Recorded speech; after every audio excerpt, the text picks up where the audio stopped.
Happy Tuesday. Good morning, Striver. It's Brendan, founder of GrowthDay, and I can't wait to talk to you today about an awesome topic of being a hot mess in life. Something I am pro level at. So this might be something you really want to listen to. First, I hope that today you have greeted this day with some intention, some gratitude, some real focus and diligence. Every day you really get the chance to reset your attitude, do your morning mindset journal here in GrowthDay to just kind of calibrate yourself in a positive direction for the day. So I hope that you'll take a nice deep breath with me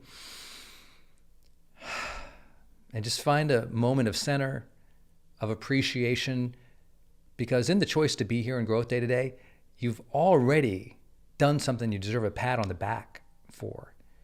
You've made self-awareness a priority. You said, I want to learn something about myself today. I want to improve myself today. And that already is such a rare trait that I congratulate you and I give you virtual high fives. Good start for the day. But I do really actually want to talk about this topic of being a hot mess. I often tell people that who are entrepreneurs that you have to be okay with being a hot mess sometimes in your startup story. I tell parents, you have to be okay sometimes that you're going to be a hot mess when that newborn arrives and until they leave the house. But there's times in our lives of intensity, of change, of transition, when things don't feel like, you've got everything under your control, when you're not as motivated, focused, your planning falls apart, you're just not feeling on your A game. And think about that. Collectively, what we're facing after these last 18 months to 2 years of so much change, so much vitriol, so much transition in the way we live, we work, we think, societal levels of real turmoil. And so I have a lot of clients right now in my coaching practice who are saying, gosh, Brendan, I don't know. I feel like I'm all over the place. I feel like I can't focus. I feel like, now that I feel disorganized at work and at home, and I'm having struggles with focus and planning, and I'm not as productive as I used to be. And then they make a fatal mistake. They get down on themselves about that. They equate lack of organization, focus, or productivity or progress into self-hatred versus recognizing the very factors that exist that could lead someone to that point. Right? How we feel is usually a result of multiple factors guiding us there, right? Well, you feel crappy in the middle of the day. It's rare that you think, well, yeah, last night I did eat terrible stuff. I probably drank too much. And this morning I didn't move around. I didn't set myself in a good place. I didn't stretch. I didn't get some water. And gosh, I've been staring at a screen for 6 hours straight. Total shock. I don't feel good. People are surprised often by their feelings and emotions. And as we mature, we get better identifying all the factors that led us to feeling where we're at. And if you're feeling like a hot mess in life right now, or you're struggling to prioritize or put your feet on the ground, well, the reason is because we've endured tremendous amounts of transition. And in those times, unless you're really diligent and conscientious about planning ahead, about preparing your mind each day, about making sure you know what your intention is for the day in terms of scheduling what you're going to do that day. If you're not looking out forward and thinking and planning for it, well, then no surprise that in the moment you don't know where to go. You don't know what to do. You're kind of reacting to what happened yesterday versus moving intentionally in a direction that you want. And listen, that's correctable. So there's no reason to have self-hatred for it. Instead, correct the factors. You're tired of feeling tired? Okay, correct the factors of poor sleep, poor nutrition, poor exercise, and poor focus on the things that matter. Those things are correctable. That's why I love self-improvement, in that we can improve ourselves by improving the factors in our lives that affect how we feel. It's almost a misnomer that it's always about self-improvement. I tend to like the phrase life improvement, because there's so many factors beyond just the self that are real levers of change. But since we like the term improvement anyway, whatever we apply it to, this is a good place to apply it to. If you've been feeling like a hot mess, here's a few ideas. Number one, and I'm going to say this, and I promise you're not going to like it, especially if you feel like you're in a hot mess. And again, I've felt that plenty in the last 6 months in launching this little company we call GrowthDay. As we started all this software, we're learning new things. We've hired so many people. We're scaling. We're really trying to change the game in how we deliver personal growth and wellness to people with GrowthDay and your help, your support, your participation. There's been plenty of times I didn't know what we were doing. I didn't know how to get it done. I was unsure of what we should focus on that month or that next month because we were learning so much as we were going. That always happens. But I want to share something with you that a neighbor shared with me when I was really young. And you won't like the phrase. I don't like the phrase when I hear it. But boy, it's a good one. And that is this. Randomness is rude. Randomness is rude. Now I say this because I know you're a high performer and you'll often do more for other people than you'll do for yourself. And what I like to tell people, when you are feeling completely random, when you feel like you're just blowing in the wind and, it's easy to get in a place where you think, oh, well, people don't understand all the factors in my life. I'm always going to be late for every meeting because I'm so busy. I'm always, going to be a little bit out of control. I'm always going to have to cancel things. I'm just, I'm a hot mess because all these factors, and we don't take personal accountability. And what ends up happening is our hot mess ends up blowing up other people's schedules and lives. We didn't get diligent and conscientious about preparation and planning. And so everyone around us suffers and has to be on our last minute schedule. I found as the years have gone by and I got more mature in my coaching to have the guts to challenge people and let them know that often that's the ego taking over. In the language of life coaching, it's often self-martyrdom. It's, oh, well, you don't understand. I'm always going to be late because I'm so important and everyone is tugging at me, which gives us the excuse that we never have to get organized. And so what ends up happening is we keep blowing up everybody else's life versus getting ourselves centered again, focused again, balanced again, prepared again. And so I start here because, again, I'm a high performance coach, a little different approach than other people might take with you here. I want to challenge you in these daily fires. And this neighbor challenged me, said, Brendan, randomness is rude. And what the context was I was being paid to mow this person's lawn. And he asked me to show up at a certain time every single week on a certain day to mow that lawn. Well, I had lots of other gigs and I would inevitably show up late, not on his schedule, because I didn't think it mattered. But of course, he planned his family outings around the time when the mower would be going. He planned to be there at certain times to make sure that I got paid. He planned things around me. But I was so self-centered, I just thought, well, it took me longer to do this other yard over here, and now I'm showing up here. No one really cares. At the end, the dang lawn got mowed. And he said to me one time, Brendan, randomness is rude. You're being rude to me and my family by not showing up on time. And that hit me like a lawnmower in the face. I couldn't believe it. And I thought, wow, listen to all these stories I'm telling myself in my head about why I'm not able to make this date, make this time. And I had to realize randomness is rude. And that made me prepare better. It made me get up a little earlier. It made me make sure I took better care of my mower. It made me sure I planned the day to get to the houses on schedules that they liked. It changed how I went about that job, and I got better at it because he said that to me. When we don't schedule, we often do it because we're trying to be, we don't realize it. We would never say it. We wouldn't say, I'm trying to be rude. I'm trying to be a martyr. I'm trying to be self-important. But often that's the actual reality, no matter what story we tell ourselves. And so if we can teach ourselves, there's factors I can control and shift to make sure that I get more focused, prepared, productive, diligent, things will change. And I don't say this in any judgmental way. I actually say this in a very encouraging way to you, because listen to this. The largest studies in psychology tend to revolve around the big 5 factors, if you ever heard of it, or the big 5 personality traits, often misnomered. But the big 5, that's our openness, that is our conscientiousness, that measures extroversion, agreeableness, that measures neuroticism.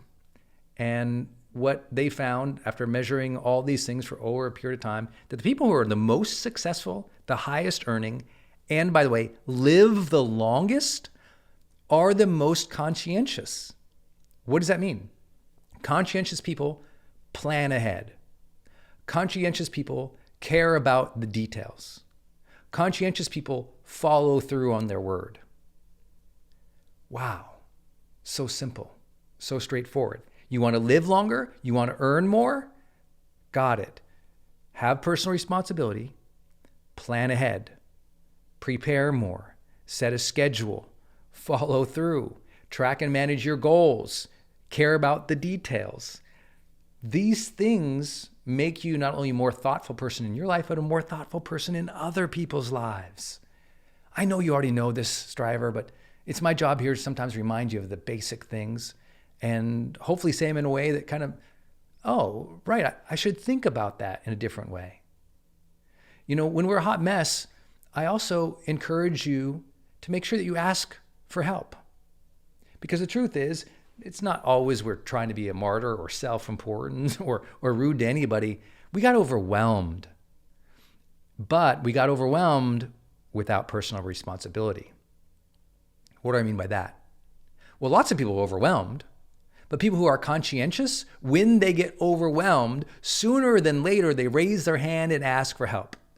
Sooner than later, they set new boundaries. Sooner than later, they clear the decks. They say no to things. They cancel things so that they can focus on what's important and what they promise to deliver. Sooner than later. Many people are overwhelmed, and they let themselves be overwhelmed, not today, not tomorrow, not just this week, but this month, this year, this decade. I know people who've been overwhelmed for a decade and never asked for help. I'm not kidding you at all. Just 2-3 years ago, I remember I was coaching a couple, and I usually don't do that, but I was licensed to do peer mediation back in the day. I had a lot of mediation training from one of the best mediators on the planet when I was in grad school. And I thought I could help this couple. And so I started working with them, and where they were in their relationship was they'd been together just over 15, 16 years. And they were having divorce conversation. And as we dug into why they thought they were going to get divorced, it turned out that the woman in the relationship, it was a male-female relationship, the woman had enough. She said that she'd been overwhelmed with everything that she was doing in the house, with the kids, and in her career. And it had reached a breaking point. Now, unfortunately, as can often be the case, the gentleman was oblivious to this fact. Now, he knew she was stressed, but he didn't really appreciate the level of overwhelm that she had had. So they were in this argument about that. And finally, he kind of said, but you handle it all. And she just broke down crying. We had this beautiful conversation afterwards where I asked her to make a list of things and explicitly state them to him in the areas in which she was overwhelmed. And then followed by 1, 2, or 3 direct requests. And then ask him if he would do those things. So we did that in the mediation. Now I know this sounds so basic. And you can imagine they'd had tons and tons of arguments and tons of hints and wishes and desires that were not explicitly stated over the last decade and a half. They did that. We probably spent about, 69 minutes on that topic. And you would have thought that the people who left that room were completely different two humans than who came into that room. When they entered that room, They were dispirited. They were angry. They were divided. When they left that room, the guy was kind of like, I can do those things for you. And she was kind of like, what? He's like, no, he's like, that's the thing? And she's like, well, duh. And the thing is, we often don't explicitly ask for help. Many people complain. Very few make direct, clear requests. Let me say it again. Many people complain. Very few make direct, clear requests. Very few still make consistent or follow-up direct, clear requests when the first ones weren't heard, or when the first ones weren't sort of like followed through on because the other person is also overwhelmed trying to deal with everything in their lives. You've heard that thing before, that you have to show people marketing or ask them to buy something 7 times. Well, guess what? The unfortunate reality in real life is you got to ask your partner a couple times in a couple different ways before it will finally click for them to realize what you're really saying and what you really need. And I share all that because here was this person who for 15 years was overwhelmed, felt like a hot mess, always stressed. And in her mind, it was so clear how everyone else could help her. Now, later on, I got to chat with some of their children. And the kids also didn't get it. Because, in that case, mom was kind of like Wonder Woman. She was amazing. And yeah, sometimes she got angry, but she was so incredible. They didn't quite get the severity of how she felt, so out of control, so overwhelmed and disorganized. And I share all that with you because maybe the people around you don't know. Maybe because you're the high performer, you're the striver, you're the caregiver, you're the leader, they don't know the extent to which you need help. But if, as I'm sharing this with you, you're recognizing any of this, like, gosh, I feel like I'm a hot mess. I don't know what to do. I'm all over the place. I don't feel organized. I just feel like there's too much going on. Those are things to actually communicate with the people around you. But then to follow up with a request, gosh, I feel like I'm just a mess right now and everything's all up in the air. You know what? Could I just get some support to have half a day so I can just go to the coffee shop and just plan out my week? Could you watch your kids for a couple hours so I could just go away and plan? Or, gosh, I feel like there's so much going on. I don't know. I'm so overwhelmed here at work. Hey, dear manager, could we hop on the phone for 45 minutes? I feel like there's so many things going on and I'm not sure what to prioritize. And I don't want to be disorganized or focus on the wrong thing. Could we just talk it through? I wish I could tell you how many times I had that conversation with a manager at the start of my career. When I finished college and grad school, I started working for a major consulting company. And I was thrown into the mix building leadership development programs for some of the largest companies in the world. And usually what would happen is 1 or 2 partners sold the deal. And then I kind of got brought in to basically build it. And so I was building large-scale leadership programs for major companies with tens of thousands of employees in my early 20s. And I didn't know what I was doing, but I didn't feign it. I didn't try to be fancy or smart. Instead, all along the way, well, okay, this is how I'm interpreting it. I think this is what my work plan is. Can you check it for? Am I doing this right? I find it. I'm not sure I'm focused and doing what we need to as a project. Can we walk it and talk it through? That's not being naive. That's not being dumb. That's being intelligent enough to ask for help so I don't stay in that state of confusion or distraction or lack of prioritizing things right. Because then what happens later if you do that? Well, then at the end of the year, you get the bad performance review and you're mad. And you're mad at them for not giving you more guidance. But you never actually asked for the help and directed it and took personal responsibility to schedule it and to talk it through and to improve. Now, all of this, if you didn't know my work, could sound awfully judgmental. But I believe that we should all be challenged in our own personal responsibility always first. It doesn't mean that we can't be empathetic because, like I said, there's been so much transition. There's so many factors. There's a lot of things that can cause us to feel these things. But the science is pretty clear on this one, guys. Conscientiousness. is the way through. Better planning, better preparation, a little more time up front to get clarity or to get help. And so if you're feeling like a hot mess, especially this time of year, it's a good time to check in with somebody. Ask for some help, recalibrate, realign, refocus. It might also be a time to just look at your overall habits. If you haven't taken your high performance habit builder course, which you got free, I want to make sure that you watch that. Go to the learn section. It's the habit builder course. We used to sell that for $300. You guys can watch it.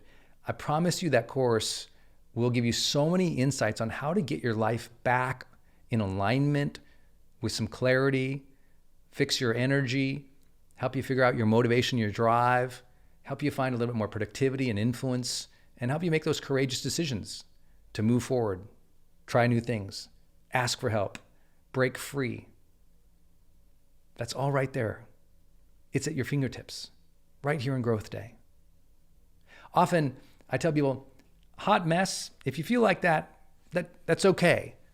It's okay on a daily or weekly basis. It's okay at those weird times, like I acknowledged earlier, I hope with some empathy for you, when you have the newborns, when you made your major life transition, when we're all coming out of this craziness of this time. But the thing is, don't wallow in it, and don't fail to take action and personal accountability to say, what could I do to get a little bit more organized? What could I do to get a little more clarity and help? Let me do those things. So today, I'll encourage you, if you have not yet fully utilized the plan section of this app, it's so simple what you can do. You can go to the plan section, and the plan section allows you to basically create a to-do list or a project or a goal, and to break it down into subtasks. And you can set reminders and you can set deadlines. Now, of course, a deadline is an endpoint when it's supposed to be done, but you can also set reminders. Remind yourself to do something every day at a certain time. And then what do you have to do? Well, once you create that plan, all you got to do is make sure you open up your GrowthDay app every single day.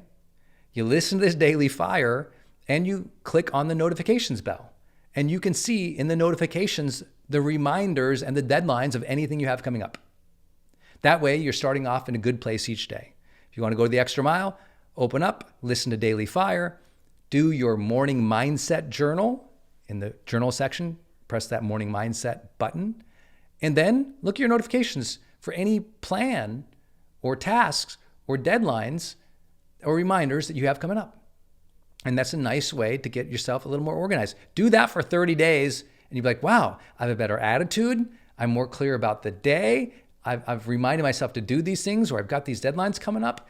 And once you get, I'm sure you felt this before, once you get yourself a little bit more organized, maybe get a little more support or a little more clarity, there is such a confidence and a momentum that comes from that. And you deserve to feel that. So take those actions today, because you and I both know that every day is a great day to grow.